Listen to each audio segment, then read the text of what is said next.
Okay, अब जो भी आपका रिस्क असेसमेंट है, आपका आता है ना एग्जाम में कि रिस्क असेसमेंट करना है, तो रिस्क असेसमेंट में पहले हमें ये मैट्रिक्स बनाना पड़ता है, क्योंकि रिस्क क्या होता है, आपका कितना सिवियरिटी ऑफ हार्म है और कितना प्रोबेबिलिटी ऑफ हार्म है, उसके ऊपर डिपेंड करता है। हैजर्ड क्या होता है, वो तो वही है, जैसे अगर एक मैनहोल खुला हुआ है वो तो हैजर्ड है, वो रिस्क तभी होगा जब वहां से एक्सीडेंट होगा। कब कब होगा, कितनी बार होगा, तब वो एक्सीडेंट को हम रिस्क कहते हैं। तो अगर कोई हार्म बहुत ज्यादा हो जिससे आदमी मर सकता है, वो वेरी हाई रिस्क में आ जाता है, क्योंकि अगर वो बार बार हो रहा है तो वेरी हाई रिस्क है। जैसे ये है, लाइकलीहुड ऑफ हार्म का मतलब प्रोबेबिलिटी ऑफ हार्म ज्यादा है, वेरी हाई, और एक्सट्रीम हार्म होगा उस एक्सीडेंट से, तो वेरी हाई रिस्क है, जिसको हम 5 नंबर देते हैं। सिमिलरली अगर वो लाइकलीहुड है और एक्सट्रीमली हाई है, तो उसको हम अगेन कहेंगे very high risk, number 5। Unlikely है, एक्सट्रीम हार्म है, वेरी हाई रिस्क है, 5। लेकिन अगर वो बहुत कम चांसेस है, मे बी 1% चांस है, लेकिन एक्सट्रीम हार्म है, तो वेरी हाई नहीं है लेकिन हाई है। सिमिलरली अगर 90% प्रोबेबिलिटी है तो वेरी लाइकली है, मॉडरेट हार्म है तो वेरी हाई रिस्क है, लाइकली है मॉडरेट है तो हाई रिस्क है 4, अनलाइकली है मॉडरेट है तो 3, और अनलाइकली है, वेरी अनलाइकली है और मॉडरेट है तो वेरी लो रिस्क 1 नंबर है। सिमिलरली वेरी लाइकली लो रिस्क है 2, लाइकली स्लाइट हार्म में लो रिस्क है 2, अनलाइकली और स्लाइट हार्म में वेरी लो रिस्क है 1, very unlikely and slight harm is very low risk at 1. So how do we categorize this list? अगर वो 1 है तो वो एक्सेप्टेबल है, वेरी लो रिस्क है, एक्सेप्टेबल है। अगर वो 2 नंबर है तो लो है, टॉलरेबल रिस्क। अगर वो 3 नंबर है, मीडियम है। इस रिस्क को हमको रिड्यूस करना है सो दैट या तो टॉलरेबल हो या एक्सेप्टेबल हो। अगर वो 4 है तो हाई रिस्क है, तो अनएक्सेप्टेबल है, तो उसको हमको रिड्यूस करके या तो टॉलरेबल बनाओगे या एक्सेप्टेबल बनाओगे। सिमिलरली अगर वेरी हाई रिस्क है, उसको एक्सेप्ट नहीं कर सकते हम, वो आइटम नहीं शुरू कर सकते जब तक हम उसको टॉलरेबल या एक्सेप्टेबल नहीं बनाएंगे। तो हमारा मेन पर्पस है रिस्क असेसमेंट में कि ऐसे कंट्रोल मेजर यूज करें जिससे हमारा रिस्क कम हो जाए। कंट्रोल मेजर का मतलब है क्या है कि अगर हमने एनक्लोज स्पेस एंट्री करनी है तो हम एससीबीए पहले बाहर रखें, नील रॉबर्टसन स्ट्रेचर बाहर रखें, और सारे स्पेसेस का हमने ऑक्सीजन चेक किया, एलईएल लेवल चेक किया, ड्रैगर ट्यूब से गैस कंटेंट का पीपीएम चेक किया। गैस पॉकेट्स अभी भी हो सकते हैं क्योंकि हम ऊपर से चेक कर रहे, हो सकता है नीचे हो जाए। उसके बाद हमने गैस पॉकेट्स भी चेक किए, और अगर ज़्यादा जरूरत पड़े तो एससीबीए भी पहन लिया। तो हमने रिस्क रिड्यूस किया, उसको कहते हैं कंट्रोल मेजर। तो हमारा काम है कभी भी रिस्क असेसमेंट करने के लिए अगर कोई हाई रिस्क आता है, कंट्रोल मेजर्स करके उसको रिड्यूस करना है। सो अगर वेरी लो रिस्क है, जैसे भाई हमारी उंगली को टच कर जाएगा, खरोच लग गई, तो खरोच लग गई और बहुत कम हो रहा है तो वेरी लो रिस्क है, तो एक्सेप्टेबल है, फर्दर एक्शन की जरूरत नहीं है। लो रिस्क है, इसका मतलब है अभी भी एक्सेप्ट टॉलरेबल है, एक्सेप्टेबल तो नहीं है बट टॉलरेबल है, तो उसके लिए एडिशनल कंट्रोल की जरूरत नहीं है। लेकिन अगर मीडियम रिस्क है तो उसको हमें लोअर करना पड़ेगा टू आइदर 2 और 1, so that it becomes low और वेरी लो, क्योंकि low is tolerable and very low is acceptable. High risk को हमको इमीडिएटली रिड्यूस करना पड़ेगा सो दैट ये टॉलरेबल या एक्सेप्टेबल हो, और वेरी हाई रिस्क को भी हमें रिड्यूस करना पड़ेगा क्योंकि वो एक्सेप्टेबल नहीं है। अब ऐसा है, टेबल बनाना पड़ता है आपको, एनक्लोज स्पेस एंट्री या कोई भी वर्किंग अलॉफ्ट है, आपको ये पूरे नोट्स भेजेंगे तो अकॉर्डिंगली आप तैयारी करना। अब इसमें अलग अलग कॉलम्स बनाओगे। पहला कॉलम होगा सीरियल नंबर, अच्छा, ऐसा है कि रिस्क असेसमेंट आप अपने जहाज के हिसाब से नहीं बनाओगे, जो पढ़ा रहा हूँ वही बनाना, क्योंकि नहीं तो नंबर कटेंगे। एमएमडी में भी स्ट्रिक्ट ऐसे ही चेक होता है। तो do not make as per your shift, prepare as per what I am teaching you. Phase 1 कह रहे थे हम अपने आप बनाएंगे, बेटे अपने आप बनाओगे तो नंबर कटेंगे, फिर देख लो। तो उसमें हम आपको हेल्प नहीं कर सकते। अगर नंबर मैं भी काटूंगा और एमएमडी में भी कटेगा। तो पहला कॉलम हो जाएगा सीरियल नंबर, सेकंड कॉलम हो जाएगा डिस्क्रिप्शन ऑफ आइडेंटिफाइड रिस्क, क्या रिस्क है आपका, हैजर्ड क्या है, क्योंकि वो हैजर्ड है। लेकिन रिस्क कब होता है, जब लाइकलीहुड ऑफ हार्म ज़्यादा है, सिविरिटी ऑफ हार्म ज़्यादा है, तो रिस्क फैक्टर भी बढ़ जाता है। उसके बाद आपका कॉलम बनेगा आप कौन से कंट्रोल मेजर यूज कर रहे हो इस रिस्क को कम करने के लिए। और नेक्स्ट कॉलम बनेगा कि 5 नंबर था और आपने कंट्रोल मेजर यूज किए, तो अब रेसिडुअल रिस्क का मतलब है बचा हुआ रिस्क कितना है। अगर वो 2 से ज्यादा है तो आपको एडिशनल कंट्रोल मेजर यूज करने हैं, so that final residual risk जो है या तो 2 हो या 1। यहाँ तक क्लियर है? तो उसके बाद मैं एक एक पॉइंट करूंगा। यहाँ में किसी को डाउट है तो पूछो। अभी मैंने सिर्फ ऊपर वाला समझाया है, अंदर वाला नहीं समझाया। कॉलम समझ आ गए कि नहीं? Column have you understood? Yes sir, आ कोई गए डाउट? कॉलम। आ गया। यस सर, आ गया क्योंकि समझ नहीं में। एग्जाम में नहीं आ तो गए, लेकिन एग्जाम में फिर अपने कॉलम यूज करना शुरू हो जाते हो, फिर मेरे नंबर नहीं सर, कटते हैं, फिर एकदम आप ऐसे ही बोलते हो बनाएंगे। एकदम एग्जैक्टली वैसे ही बना। हाँ एग्जैक्टली कॉलम ऐसे ही बनाना। अभी पिछले बैच वाले ने उसमें से 50% ने अपने हर तरीकों से बनाना शुरू कर दिया, जबकि मैंने उनको 4 बार समझाया, उनको रिवीजन भी कराया, फिर अपने हिसाब से बनाना शुरू किया। फिर तो काटूंगा ही नंबर। तो 2 बंदों को जरा पास कर दिया, वो खत्म हो गए थे, वो तो लटक गए थे। तो फिर फाइनली कुछ ना कुछ थोड़ा सा धक्का लगा दिया। ये तो धक्का नहीं लगाते हैं, लेकिन लगा दिया, 2 महीने और लटक जाते। अब ये नहीं सोचो कि हर बंदे को धक्का लगाएंगे हम लोग। आप लोगों को तैयारी करनी है, ये नहीं कि हम सोचते रहोगे कैप्टन पूरी धक्का लगा देंगे, वो सब नहीं होगा। Yes sir. ठीक है, तैयारी अपनी करो। हम ऐसे नंबर नहीं काटते हैं, बट आपको बार बार बताने के बाद भी वही करोगे तो फिर नंबर तो कट जाएंगे।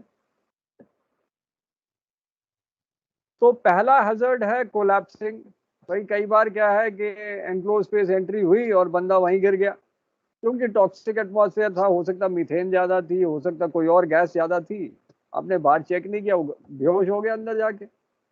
जैसे अभी हुआ था फ्लीट मैनेजमेंट के, या आई थिंक एमएससी के जहाज में था या फ्लीट मैनेजमेंट के जहाज में था, जहाँ चीफ ऑफिसर बेहोश हो गया था, कैडेट तो मर गया था ऑस्ट्रेलियन लैडर वाला चक्कर में ना, आपने सुना होगा।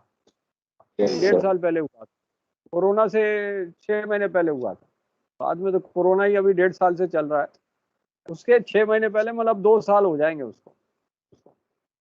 तो उसमें कैडेट चला गया था पोर्ट में, रात को 6 बजे शाम को उसको भेज दिया था चीफ ऑफिसर ने कि चले जाओ फोटो लेने के लिए ऑस्ट्रेलियन लैडर का।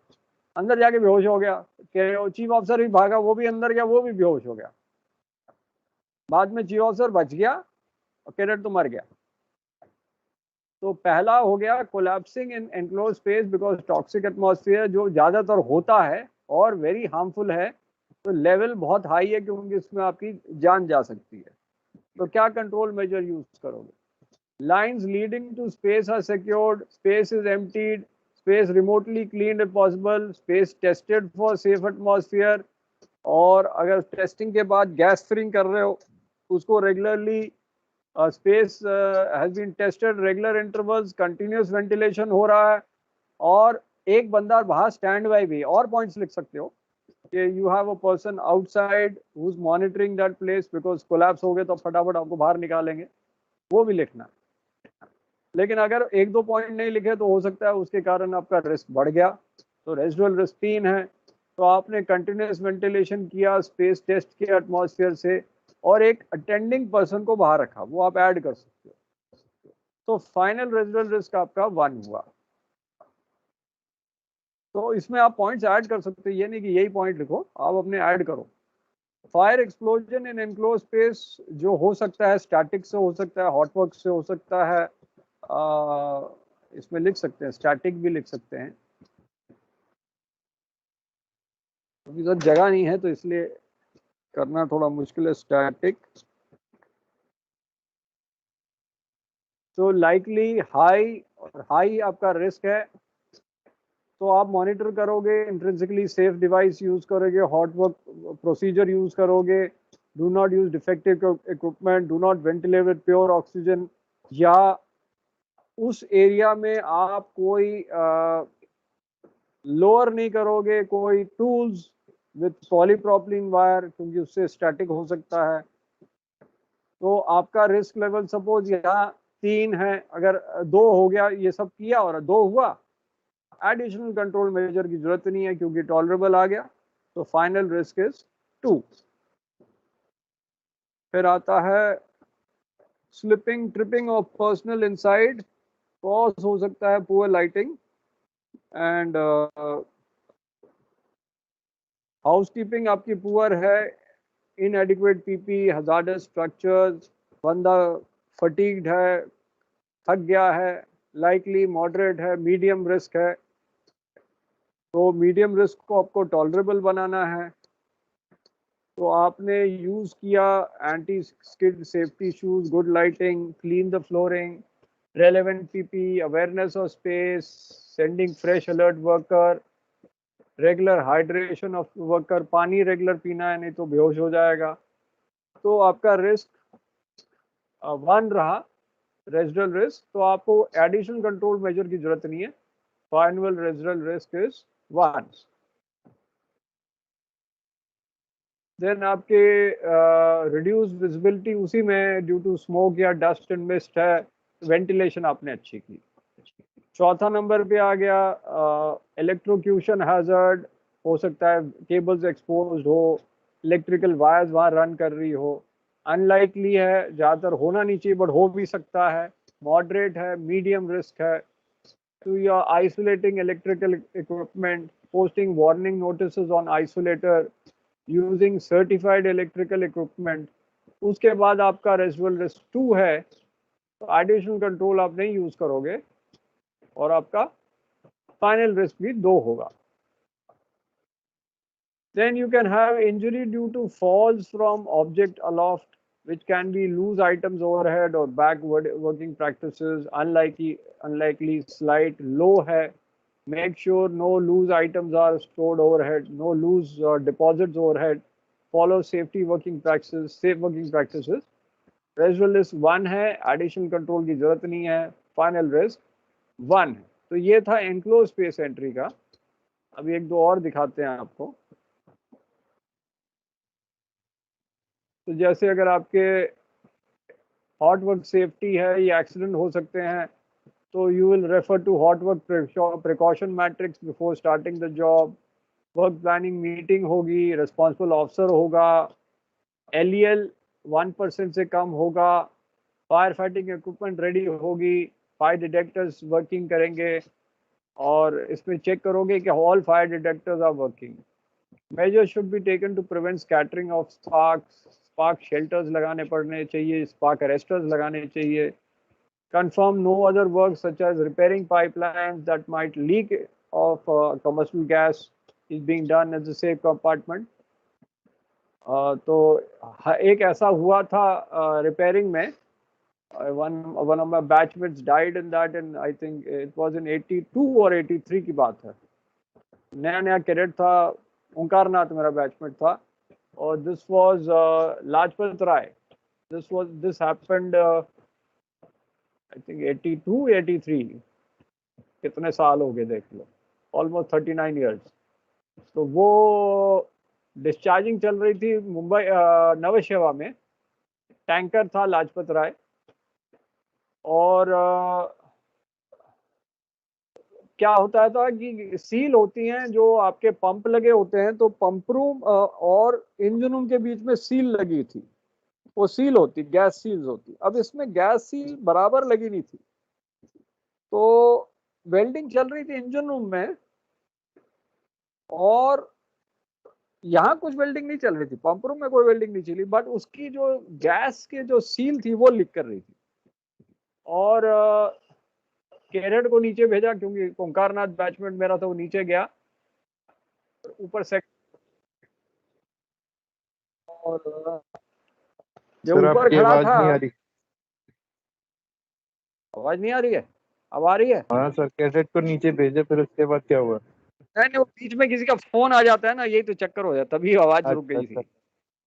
वो बीच में फोन आते रहते हैं तो मुझे काटना पड़ता है ना। तो वो कैरेट को नीचे भेजा, सेकंड ऑफिसर ऊपर था, तो नीचे एक्सप्लोजन हो गया पंप रूम में।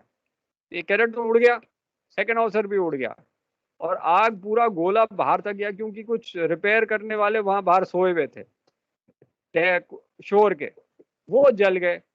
तो कम से कम 8 से 10 लोग मर गए उसमें, वो इंसिडेंट में। तो इसलिए बता रहा हूँ कि लीक ऑफ कंबस्टिबल गैस हो सकता है फ्रॉम अनदर कंपार्टमेंट, क्योंकि वहां वेल्डिंग नहीं चल रही थी, इंजनों में चल रही थी, पंप रूम में नहीं चल रही थी। बट उसके जो बीच में गैसकेट था वो लीक कर गया, तो वहां से स्पार्क इधर आ गई पंप रूम में, पंप रूम में तो गैस होती है, वो उड़ गया। ये ध्यान रखना। Arrangements for placing required watchmen for monitoring hot work area, adjacent areas. Provision must be made for sufficient ventilation and lighting. Evacuation routes, passages must be properly designated.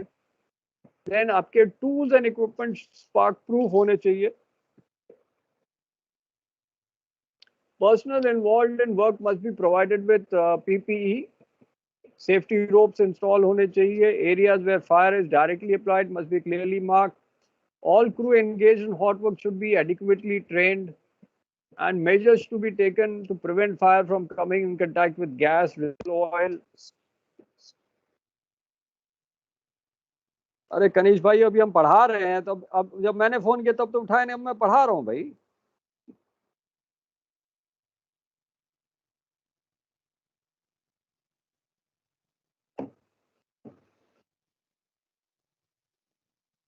So check that no dangerous or combustible materials on other side of bulkhead, क्योंकि हो सकता है कि दूसरी तरफ combustible material वहां आग लग जाए. Section of work to be disconnected or disassembled from pipeline. Suppose एक pipeline में hot work करना है, तो उसको टैंक में नहीं करोगे, उसको डिस्कनेक्ट करके ले जाओगे वर्कशॉप में, वहां जाके करोगे. Safety of pipe must be confirmed where applicable. Safety of enclosed compartments must be confirmed. All crew engaged in work within enclosed space must be provided with portable lighting apparatus, gas detection in space. तो उनके पास अपने personal monitors होने चाहिए to check your gas emissions. And वहाँ आपको देखना पड़ेगा बार बार कि आपका LEL आपका 1% तो से कम है, गैस पॉकेट्स तो नहीं है. All that you have to check. अब वेल्डिंग में और आपको चेक करना पड़ेगा secure gas cylinders in vertical position, क्योंकि अगर टेढ़ा करके रखोगे तो एक्सप्लोजन हो सकता है. वर्टिकल पोजीशन में रखो. And full and empty cylinders to be segregated and marked clearly. Store in right spaces. Never store oxygen and acetylene cylinder together in one space. Plus इनको वेंटिलेटेड स्पेस में रखोगे, caps लगा के रखोगे, Greece and oil को दूर रखोगे. Never operate cylinder valves with oily or greasy hands. Ensure flame arresters are properly fitted. Ensure non-return valves and flame arrestor are fitted in acetylene oxygen cylinders. One flame arrestor is normally fitted in the low pressure side of regulator near the cylinder, and other is near the torch. Pressure आपको oxygen का higher रखना चाहिए than acetylene to avoid acetylene going back to oxygen line. Handle acetylene with care because it should not be used for welding at pressure exceeding 1 bar, otherwise explosion हो जाएगा. कई बार आप देखते हो कि जो ACs के लिए करते हैं वहाँ एक्सप्लोजन हो जाता है, क्योंकि प्रेशर हाई होता है, एक्सप्लोजन हो जाता है, बंदे मर जाते हैं. तो वो भी ध्यान रखना है. Rectify cause of backfire. So the first priority should be to close the oxygen valve and then immediately close the acetylene valve. And no operation is to be performed until the cause of backfire is rectified. Handle flashback carefully. In case of flashback or explosion of gas pipeline, so isolate the cylinder valve for both cylinders and further action to be taken as per fire drill procedures. So इसका पहले oxygen को बंद करो, फिर एस्टिलीन को बंद करो. Ensure proper connections. तो आपके होस ब्लो पाइप के बीच में जो फिटिंग्स है उसको प्रॉपरली मेंटेन रखो. Keep study watch on the temperature. If temperature बढ़ रहा है तो फिर फ्लैशबैक हो सकता है, तो ठंडा करना पड़ेगा इमीडिएटली उस एरिया को. Prevent interchange of hoses. Manifold hose connection should be inlet and outlet connections so that you cannot interchange it. Replace old and faulty hoses. Handle your hoses correctly. ना वो कटे ना वो ट्रिप हो. Use only soap water for leakages, क्योंकि जैसे आप AC के लिए भी चेक करते हैं कि साबुन का पानी यूज करते हैं और अगर कहीं लीकेज होता है तो आपका बबल बनना शुरू होता है. तो use only soap water. Never use ceiling tapes for joining material. वो आप यूज नहीं करो क्योंकि उससे आग लग सकती है. Never over tight your connection. Take proper steps for maintenance of these equipments and use safe igniters only. तो आप चेकलिस्ट में इसको भी डाल सकते हो. इन चीज़ों को चेकलिस्ट में आप डाल सकते हो, या precautions to be done prior hot work उसमें आप डाल सकते हो. Never use oxygen for ventilation, cooling purpose और blowing dust on the surface of clothes. Discard hoses जिसमें फ्लैशबैक हुआ है.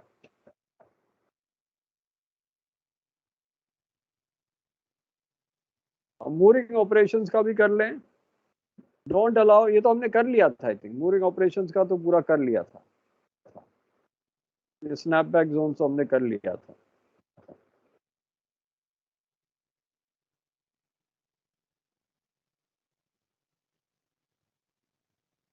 फायर लैडर भी हमने कर लिया था.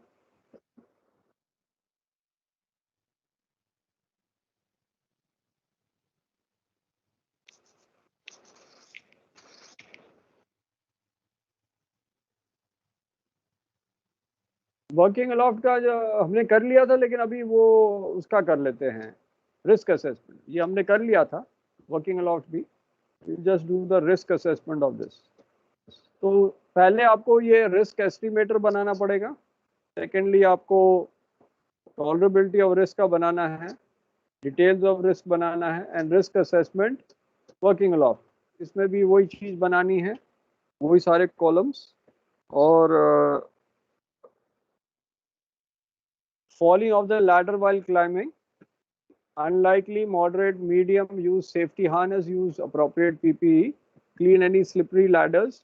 Residual risk 2, additional control measure जरूरत नहीं है, तो final risk आपका 2 है. Falling from heights while working, unlikely, moderate, medium, safety harness को secure करना strong point पे, attended by responsible officer. 1 और नील हो गया एडिशनल कंट्रोल मेजर. फाइनल आपका 1 है. Ships whistle sounded while working, very unlikely, slight, low risk है, तो आपने आइसोलेट कर दिया whistle. Use of warning signs on whistle control, तो रेजिडुअल रिस्क आपका 1 हो गया. तो एडिशनल कंट्रोल कोई जरूरत नहीं है. फाइनल रिस्क 1 है. Hit by radar antenna, very unlikely, slight, low risk है. Isolate radars, use warning signs on all radars, और रेजिडुअल रिस्क 1 है, और एडिशनल कंट्रोल जरूरत नहीं है. Final risk is 1. Radiation hazard और रेडियो एरियल की hazards, likely, slight, low, use of warning signs on radar, switch off radar. तो residual risk 1 है, एडिशनल कंट्रोल की जरूरत नहीं है. Final risk is 1. Electrocution hazard, unlikely, moderate, medium, isolate electrical equipment, post warning notices on isolator. यहाँ आपका 2 हो गया, तो एडिशनल कंट्रोल की जरूरत नहीं है. You have final risk is 2. Injury due to fall of objects from aloft, likely, moderate, high. Adequate training of support staff required. Appropriate PPE required. तो आपका risk level is 2, residual risk is 2, additional control जरूरत नहीं है, final risk is 2, deterioration of weather and sea conditions unlikely, moderate, medium आपकी risk है, free, तो आपने daylight में इसको कराया कंट्रोल मेजर्स में, arrange dry conditions, arrange in calm weather, so risk आपका रेजिडुअल रिस्क 1 है, एडिशनल कंट्रोल की जरूरत नहीं है, तो final risk is 1. Falling ओवरसाइड, likely, extreme, very high risk, तो फॉल प्रिवेंटेड डिवाइसेस यूज कर सकते हो, अगर बेटर है तो इधर में लिख सकते हैं. Safety harness secured to strong point, use of life jacket, rescue boats to be ready. 3 है better safety harness with fall preventer, लिख देते हैं विथ फॉल प्रिवेंटर. तो अब आपका फाइनल रिस्क या तो 2 है या 1 है, तो आपका ये हो गया रिस्क असेसमेंट फॉर वर्किंग अलाफ्ट. ये क्लियर है कि नहीं है? किसी को डाउट है तो बताओ, कैसे बनाना है, ये समझ आ गया कि नहीं? नोट्स तो मिल ही जाएंगे आपको, समझना भी है.